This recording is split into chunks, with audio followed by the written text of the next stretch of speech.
Hello guys, welcome back to my YouTube channel. इस video में आप देख रहे हो हल्दी घाटी युद्ध के बारे में। क्या कारण रहे थे कि इस युद्ध को अजीत युद्ध यानी अनडिफिटेड वॉर भी कहा जाता है। यह युद्ध हुआ था 18 जून 1576 को महाराणा प्रताप और अकबर के बीच में। क्यों इस युद्ध को अजीत युद्ध कहा जाता है? इस चित्र में आप देख रहे हो, एक तरफ है महाराणा प्रताप और दूसरी तरफ है अकबर की सेना का नेतृत्व कर रहे राजा मानसिंह, जो कि आप इसमें देख सकते हो। आज हम बात कर रहे हैं भारतीय इतिहास के सबसे साहसी, सबसे रोमांचक और सबसे निर्णायक युद्ध हल्दी घाटी युद्ध के बारे में, जो कि अपन ऊपर बता चुके हैं आपको।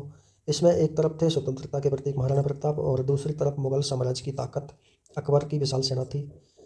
इस युद्ध में क्यों इसे भारतीय इतिहास का अजय संघर्ष कहा जाता है, क्यों आज भी चेतक का नाम वीरता का प्रतीक है, ये सारा अपन आज इस वीडियो में देखेंगे गाइस। हल्दी घाटी युद्ध की वो सच्ची कहानी जो हर भारतीय के दिल को प्राइड, गर्व से भर देती है गाइस। देखेंगे इस वीडियो में सारा। इस वीडियो के 4 से 5 पार्ट है, अलग अलग देखेंगे। क्या कारण रहे थे, पहला पार्ट है क्या कारण रहे थे युद्ध के जिससे कि युद्ध हुआ। इसमें मेन कारण है इसका, अकबर पूरा भारत अपने शासन में लाना चाहता था, लेकिन उसके सामने बड़ी चुनौती थी मेवाड़। महाराणा प्रताप ने कभी भी अकबर की अधीनता स्वीकार नहीं की थी।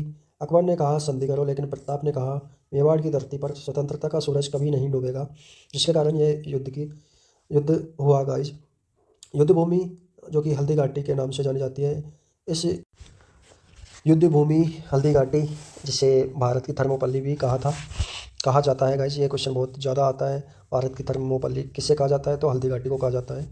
आप देख सकते हो इसमें सकरा रास्ता जो कि आ रहा है, जिसमें से सेना आती हुई दिख रही है, मुगल सेना, और साइड में ऊंचे ऊंचे पहाड़ हैं और बीच से सकरा रास्ता निकल रहा है। यह दृश्य में देख सकते हो आप, पीले रंग की मिट्टी और सकरी घाटी दिखाई दे रही है गाइस। हल्दी घाटी की तरह पीली मिट्टी के कारण इस जगह का नाम पड़ा था हल्दी घाटी। यह जगह युद्ध के लिए बिल्कुल बिल्कुल परफेक्ट थी। सकरी घाटी, ऊंचे पहाड़ और बीच से निकलता रास्ता, जो कि आपने देखा इसमें।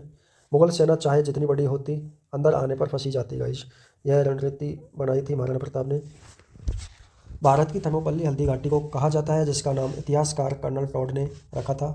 उन्होंने हल्दी घाटी युद्ध की तुलना प्राचीन यूनान के थर्मोपोली युद्ध से की थी, क्योंकि दोनों ही युद्धों में कम सैनिकों ने एक विशाल सेना का बहादुरी से मुकाबला किया था। हल्दी घाटी के युद्ध में महाराणा प्रताप के शौर्य और पराक्रम को सम्मान देने के लिए यह उपमा दी गई थी, जो कि महाराणा प्रताप की एक छोटी सेना ने अकबर की बड़ी सेना का सामना किया था। युद्ध की शुरुआत कैसे हुई आप इसमें देखेंगे गाइस। एक तरफ महाराणा प्रताप जो कि राजपूत सेना ध्वज, भाला और तलवार लिए हुए हैं, और दूसरी तरफ है मुगल सेना जो कि तोपें, धनुर्धारी तोपें और हाथी आपको दिख रहा है चित्र में। 18 जून 1576 की सुबह थी। दोनों सेनाएं आमने सामने थी।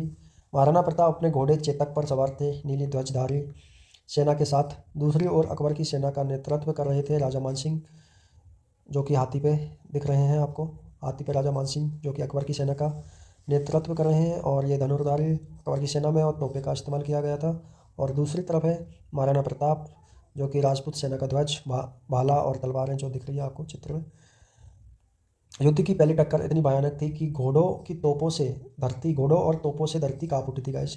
घोड़ों और तोपों से धरती कांप उठी थी। राजपूतों ने अपने भालों और तलवारों से मुगल सेना पर टूट पड़ने में देर नहीं करी थी, और इस तरह से युद्ध स्टार्ट हुआ था, जिसमें चेतक की वीरता के बारे में बताया गया है अध्याय 4 में। चेतक ने किस तरह से वीरता दिखाई थी, इस दृश्य में देख रहे हो आप। युद्ध के बाद चेतक घायल हो चुका है और फिर बाहर दौड़ता हुआ नजर आ रहा है। युद्ध के दौरान चेतक गंभीर रूप से घायल हो गया था, लेकिन उसने महाराणा प्रताप को युद्ध भूमि से बाहर निकालकर उनकी जान बचाई थी। इतिहास गवाह है, चेतक ने प्राण त्याग दिया लेकिन अपने स्वामी को बचाकर। यही वजह है कि चेतक केवल घोड़ा नहीं, वीरता का प्रतीक है। आज चित्तौड़ में या मेवाड़ में चेतक का बहुत नाम प्रसिद्ध है गाइस। अध्याय 5 में युद्ध का क्या परिणाम रहा था यह बताया गया है, जो कि आप दृश्य में देख रहे हो। राजपूत पर्वतीय इलाकों में वापस जाते हुए राजपूत सेना। युद्ध कई घंटों तक चला था। मुगल सेना को कोई निर्णायक जीत नहीं मिली थी। महाराणा प्रताप पहाड़ों में लौट गए और गुरिल्ला युद्ध नीति की शुरू किया था। अकबर मेवाड़ को जीत नहीं पाया था। यह इसका निर्णय हुआ था गाइस युद्ध का।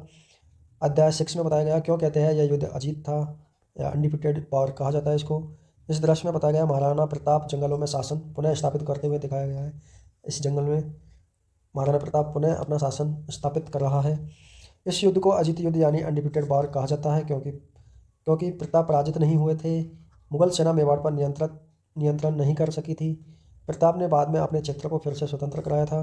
अकबर की पूरी ताकत भी मेवाड़ की आत्मा को नहीं झुका सकी, ये इसके कारण रहे थे। यूं ही नहीं, महाराणा प्रताप सिर्फ एक योद्धा नहीं, वे स्वतंत्रता, सम्मान और अड़िग साहस के प्रतीक है। हल्दी घाटी का युद्ध हमें सिखाता है, हार हारता वही है हारता वही है जो लड़ना छोड़ देता है। प्रताप ने कभी नहीं छोड़ा लड़ना। तो गाइज, आपको ये जानकारी कैसी लगी? अगर आपको ये जानकारी पसंद आई है तो चैनल को लाइक करें, शेयर करें एंड चैनल को सब्सक्राइब करें गाइज। ऐसे ही वीडियो आपको मिलते रहेंगे। आगे देख लेते हैं इसमें इस टॉपिक से कौन कौन से क्वेश्चन प्रीवियस एग्जाम में पूछे गए हैं हल्दी घाटी युद्ध से। एक एक क्वेश्चन अपन देख लेते हैं। पहला क्वेश्चन है, हल्दी घाटी युद्ध कब हुआ था? तो इसका आंसर है गाइज 18 जून 1576 को हल्दी घाटी युद्ध हुआ था। हल्दी घाटी का युद्ध किन के बीच हुआ था गाइज? तो हल्दी घाटी का युद्ध महाराणा प्रताप और मुगल सेना का नेतृत्व कर रहे मान सिंह।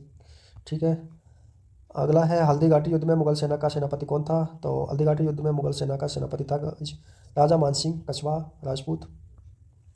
अगला क्वेश्चन है, हल्दी घाटी कहाँ स्थित है? जो कि हल्दी घाटी है अभी वर्तमान में राजसमंद जिले में, जो पहले उदयपुर जिले में थी, अभी वर्तमान में राजसमंद जिले में है। अगला क्वेश्चन है, महाराणा प्रताप के साथ युद्ध में किसने महत्वपूर्ण सहयोग दिया था? तो महाराणा प्रताप के साथ महत्वपूर्ण योगदान दिया था भील योद्धा प्रमुख राणा पूंजा भील ने। अगला क्वेश्चन है, महाराणा प्रताप के घोड़े का नाम क्या था? तो चेतक था गाइज।